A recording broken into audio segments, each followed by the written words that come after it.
How are you doing, YouTube? It's your friendly gamer SmartEntity here. So welcome to episode 1 of my Specialized Warframe builds.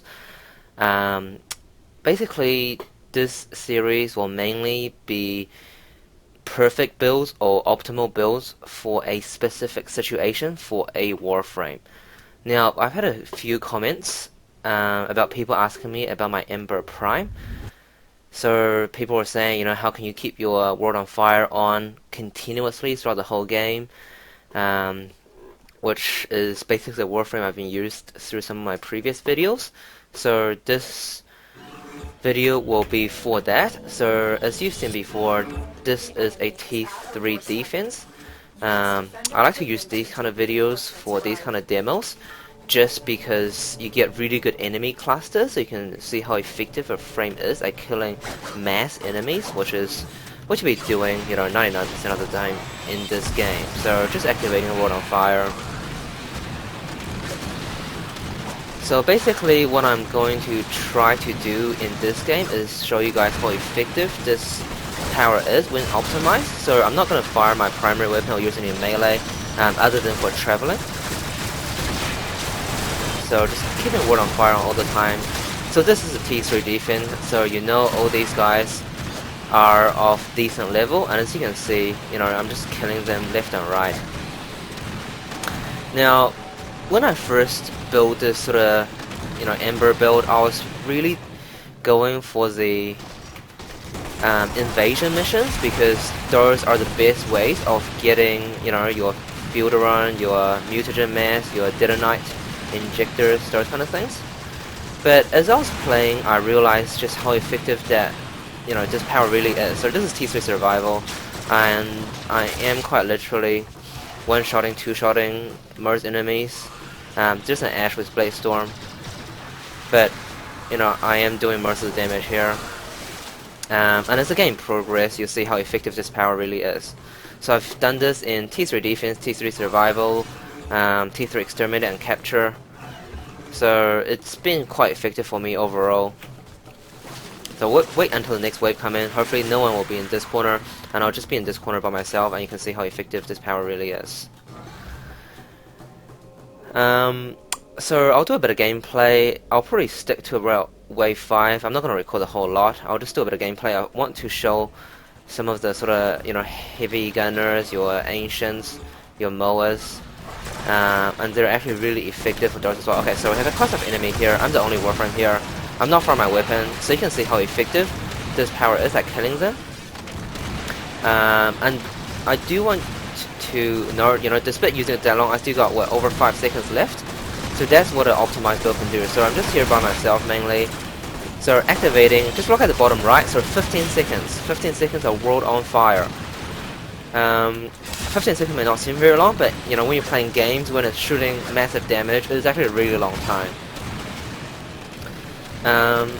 So I'll just record a bit more. I wasn't going to record the whole 5 waves, but it's going faster than I thought. These guys seem to be capable enough, so I might just keep on recording so we get to.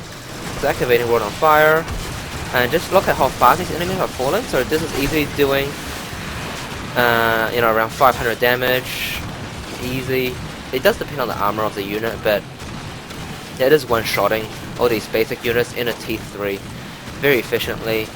But what I mainly want to note is not the damage or the power strength that I'm mainly showing off here. Is mainly the duration.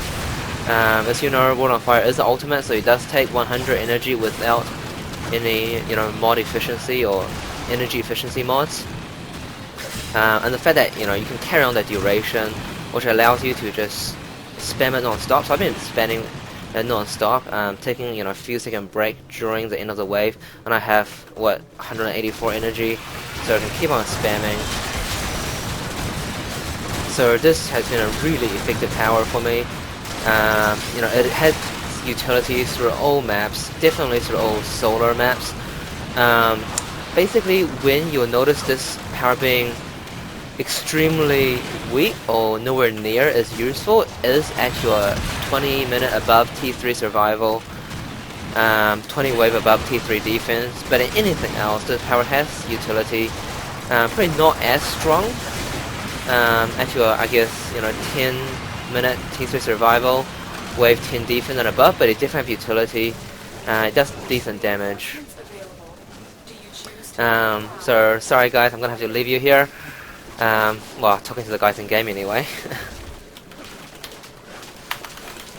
So basically, after this, I will show you guys the build for this. The extraction team will take over from here. Time to evacuate.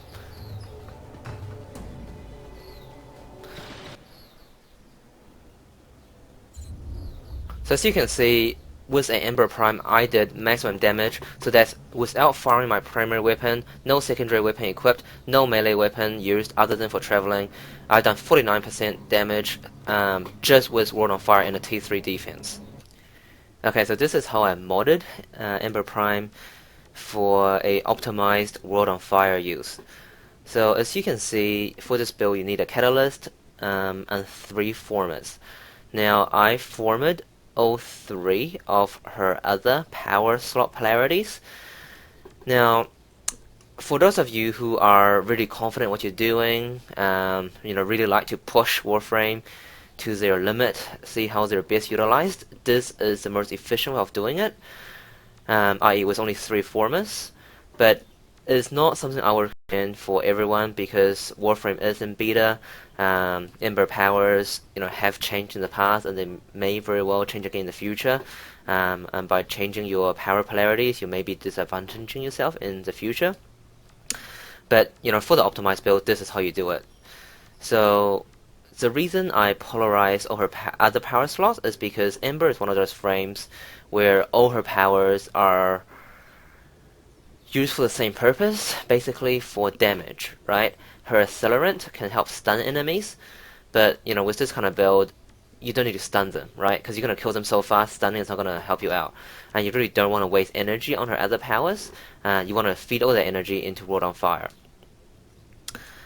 So as far as the build goes, you need Constitution Continuity for the extra duration. You need Rush specifically in this frame, just because you want to cover as much of the map as you possibly can, so you can reach more enemies, so World on Fire can damage more enemies. In the T3 defense, it wasn't that useful because all the enemies are clustered, but if you are doing a survival, and you have to move around to find enemies, Rush is important. Stretch, you want to obviously cover a large area. Intensify to boost that damage. Streamline for power efficiency. Flow for increase in power. Redirection and vitality. Now, between these 2, redirection is more important because she'll regenerate. Vitality don't regenerate unless you have, auras or abilities helping you out with that. Now, one of the reasons I added so many formats is to sort of squeeze that vitality in. And the reason I did that is because with damage 2.0, you get your slash damage, you get your toxic damage, and those deal damage straight to health, so they bypass shield.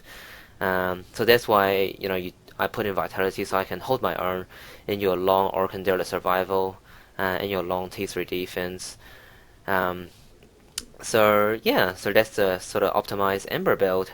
I hope you guys liked it. If you got any suggestions on how you can improve this build, please leave a comment. So thanks guys, please like, comment and subscribe, and I'll see you next time. Cheers.